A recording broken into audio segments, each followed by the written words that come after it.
সকলকে স্বাগত সংবাদ শিরোনামের পর্দায়। সঙ্গে আমি শ্রেয়া। শুরু করছি আজকের বিশেষ প্রতিবেদন। এবারে কত? 90, 95 নাকি 1? না, এইবারে হতে চলেছে 1,10,000। দুর্গাপুজোর আগেই রাজ্যের সর্ববৃহৎ উৎসব অনুদান ঘোষণা করে ফেললেন মুখ্যমন্ত্রী মমতা বন্দ্যোপাধ্যায়। 2023 সালে 70,000 ছিল, সেটা বেড়ে 2024-এ হয়েছে যেটা 85,000 টাকা। আর এইবারে 2025-এ সেটা হতে চলেছে 1,10,000 টাকার অনুদান। রাজ্যে প্রায় 45,000 পুজো কমিটি রয়েছে।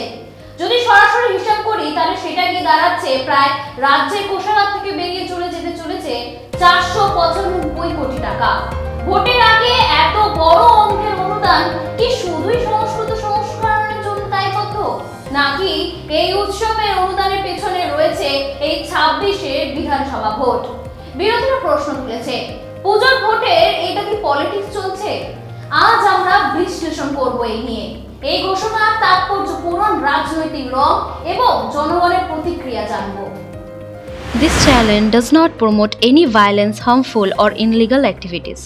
All content provided by this channel is meant for an educational purpose only. এই যেন পুজোর আগে মুখ্যমন্ত্রীর এক বাম্পার ঘোষণা।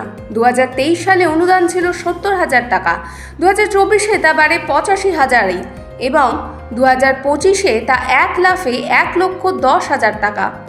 একের পর এক বছর অনুদানের অঙ্কে এই ঊর্ধ্বমুখী ধারা যেন পুজোর উদ্যোক্তাদের মুখে হাসি ফোটাচ্ছে। রাজ্যে আনুমানিক 45,000 পুজো কমিটি পাবে এই অনুদান, অর্থাৎ মোট খরচ প্রায় 495 কোটি টাকা। এবার কত? 90, 95, 1, ওকে 1,10,000।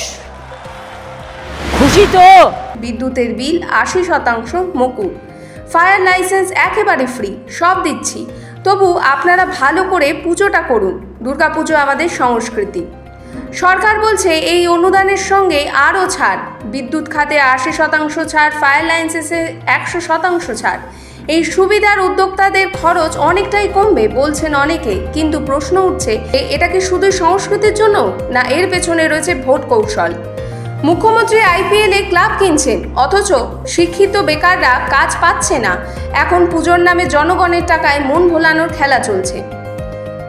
IPL-এর নিলাম দেখেছিলাম ক্লাব কেনার, এখানেও দেখলাম 85, আচ্ছা 90, তাতেও হবে না, 95, 1 লাখ। সবাই বললে হাততালি দিয়ে উঠলো, 1 লাখ। সবাই তো তাই জানতো, বললো না 1,10,000 ডান। সরকারের যেটা কাজ, মানুষের লেখাপড়া শিক্ষা, এই কাজের যে সরকার নেই, সেই সরকার কি করবে? টাকাগুলো লুট করবে আর মেলা খেলা ফষ্টি নষ্টি তাতে।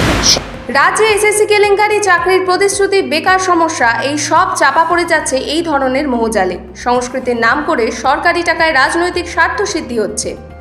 বেকার যুবক যুবতীরা যখন আন্দোলনে, শিক্ষাক্ষেত্রে একের পর এক দুর্নীতির অভিযোগ, SSC মামলায় চলছে গ্রেফতারি, জিজ্ঞাসাবাদ, বিচারাধীন মামলা, তখন পুজো উপলক্ষে রাজকোষাগার থেকে কোটি কোটি টাকার ব্যয়। এর বৈপরীত্য নিয়ে সামাজিক স্তরে উঠছে প্রশ্ন। তবে উদ্যোক্তাদের একাংশ বলছেন, বর্তমানে প্রতিমা, আলোকসজ্জা, সাউন্ড, নিরাপত্তা সব মিলিয়ে খরচ অনেকটাই বেড়েছে। এই অনুদান তাদের কাছে বাচন দান। বিশেষ করে ছোট মাঝারি পুজো কমিটির কাছে এই অর্থ উৎসবের গতি ফেরানোর মতোই আশীর্বাদ। পুজো তো শুধু একটা উৎসব নয়, বাঙালি জীবনের সংস্কৃতি এবং আবেগের একটা বড় অংশ। কিন্তু বারবার দেখা যাচ্ছে ভোটের আগে এই পুজো হয়ে উঠেছে রাজনৈতিক তাস। সরকার বলছে পুজোতে তারা পাশে আছে, বিরোধীরা বলছেন পুজোর উপর ভর করেই নাকি ভোটের পিচ তৈরি করছে শাসক দল। SSC দুর্নীতি, কর্মসংস্থানের সংকট, স্বাস্থ্য খাতের প্রশ্ন, সবকিছুর মাঝেও পুজোর নামে ছড়িয়ে যাচ্ছে কোটি কোটি টাকা। সত্যি কি এই অনুদান শুধুই সংস্কৃতির প্রতি সম্মান, নাকি 2026-এর বিধানসভা নির্বাচনের আগে এটি একটি স্ট্র্যাটেজি ইনভেস্টমেন্ট? উত্তর খুঁজবে সময়, কিন্তু প্রশ্ন এখন তোলাটা জরুরি। আপনাদের কি মতামত সেটা জানাবেন অবশ্যই। পুজোয় অনুদান, উৎসবের পাশে সরকার, নাকি ভোটের আগে আরো এক পুজোর পলিটিক্স? মন্তব্য জানাতে ভুলবেন না। এই সংক্রান্ত আরো আপডেট পেতে চোখ রাখুন সংবাদ শিরোনামের পর্দায়। আপনারা দেখছেন সংবাদ শিরোনাম ডিজিটাল, মাথা উঁচু করে এগিয়ে চলার শপথ।